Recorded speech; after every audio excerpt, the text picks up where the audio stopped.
businessman should have one very important goal, that he has to create wealth and make profits. तुम्हाला माहिती आहे कितीतरी लोक मी businessman आहे, मी एंटरप्रेन्योर आहे असं करतात आणि 2 वर्षात सोडून देतात ते लाईन, हो की नाही? कारण काय माहिती आहे, आयडियामध्ये खोट नव्हतं. The idea did not get converted into money. आणि because the lot of students over here, आणि मी मॅनेजमेंट शिकवतो, लिडरशिप शिकवतो, मी नेहमी सांगतो the best idea will always be respected when it is converted into financial profits. Isn't it true?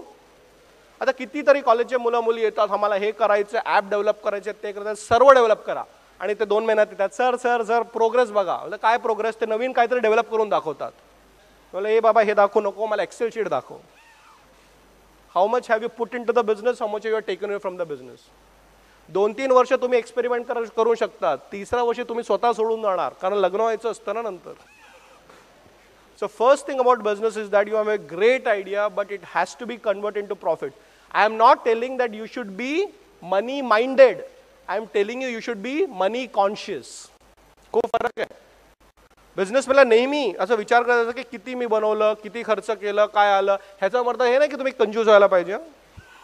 You should be always aware of finances. That makes a great businessman successful. दुसरं, चाणक्य सांगतात मित्र. राजा एक चांगला राजा तेव्हा होतो जेव्हा त्याच्याकडे खूप चांगले मित्र असतात. Today we can see Narendra Modi is going everywhere creating collaboration, isn't it? BRICS summit इकडे झालं आणि आपण जाऊन करतात. तसंच तुम्ही बघा महाभारतामध्ये it was not an army of one team, it was an army of many teams, isn't it? तर तुमचं बिझनेसमध्ये एक सिक्रेट तुम्हाला सांगतो की if you can collaborate, not network. जसं सरांनी खूप चांगलं सांगितलं की कोलॅबोरेशन वर्सेस नेटवर्किंग. नेटवर्किंगमध्ये कार्ड एक्सचेंज करणार आणि प्रत्येकाकडे 25-30 कार्ड तर आज मिळणारच, बरोबर आहे? पण त्याच्यात 1 to 1 किती 25 मधून तुम्ही कमीत कमी 5 मीटिंग तरी करा, एक MOU करा, काहीतरी फायनान्शियल डिस्कशन करा आणि काम चालू करा. That is collaboration. Later on it can be joint venture वगैरे वगैरे. तर first is collaboration, second is collaboration, आणि third and most important, you should have a guru or a mentor in business. किती लोकांकडे इकडे गुरु मेंटर्स आहेत?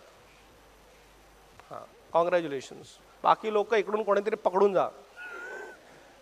याचं कारण असं आहे की कोणत्याही फील्डमध्ये, स्पोर्ट्समध्ये असेल तरी सचिन तेंडुलकर, रमाकांत सर लागतात की नाही लागतात? तुमचं बिझनेस गुरु कोण? आणि तुम्हाला अजून एक टिप देतो, चाणक्यचं tip. Always choose the mentor who is successful in that field,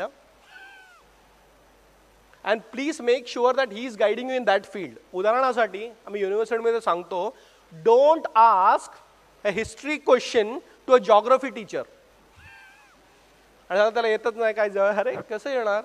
So if you want to create wealth, go and ask a wealthy man or a woman. बरोबर आहे ना? And if you are wealthy, guide somebody who is wealthy. So what is very important is that as a businessman, you should have a circle of business mentors. अकबरचे नवरत्न होते, शिवाजीचे अष्टप्रधान होते. They are all surrounded by intelligent people who will guide you in business. जाता जाताना फक्त एक गोष्ट सांगतो. Business will always have ups and downs. हो की नाही? There is nothing called as always successful business. नाही. There is nothing called as always successful business. Business sometimes goes ups and downs. म्हणून